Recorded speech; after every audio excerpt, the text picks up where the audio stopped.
Genesis 18. Yahweh appeared to him by the oaks of Mamre, as he sat in the tent door in the heat of the day. He lifted up his eyes and looked, and saw that 3 men stood opposite him. When he saw them, he ran to meet them from the tent door, and bowed himself to the earth, and said, "My Lord, if now I have found favor in your sight, please don't go away from your servant. Now let a little water be fetched, wash your feet, and rest yourself under the tree. I will get a morsel of bread so you can refresh your heart. After that you may go your way, for this is why you have come to your servant." They said, "Very well, do as you have said." Abraham ran into the tent to Sarah and said, "Quickly prepare 3 measures of fine meal, knead it, and make cakes." Abraham ran to the herd and fetched a tender and good calf, and gave it to the servant. He hurried to dress it. He took butter, milk, and the calf which he had dressed, and set it before them. He stood by them under the tree, and they ate. They asked him, "Where is Sarah, your wife?" He said, "See, in the tent." He said, "I will certainly return to you when the season comes around. Behold, Sarah, your wife, will have a son." Sarah heard in the tent door, which was behind him. Now Abraham and Sarah were old, well advanced in age. Sarah had passed the age of childbearing. Sarah laughed within herself, saying, "After I have grown old, will I have pleasure, my Lord being old also?" Yahweh said to Abraham, "Why did Sarah laugh, saying, 'Will I really bear a child, seeing I am old?' Is anything too hard for Yahweh? At the set time I will return to you when the season comes around, and Sarah will have a son." Then Sarah denied, saying, "I didn't laugh," for she was afraid. He said, "No, but you did laugh." The men rose up from there and looked toward Sodom. Abraham went with them to see them on their way.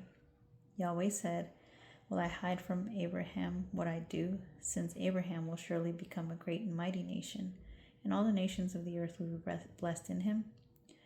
For I have known him to the end that he may command his children and his household after him, that they may keep the way of Yahweh, to do righteousness and justice, to the end that Yahweh may bring on Abraham that which he has spoken of him."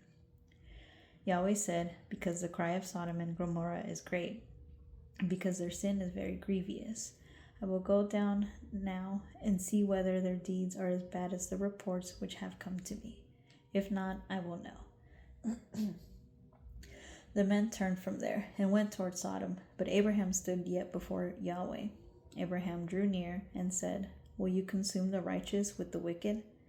What if there are 50 righteous within the city?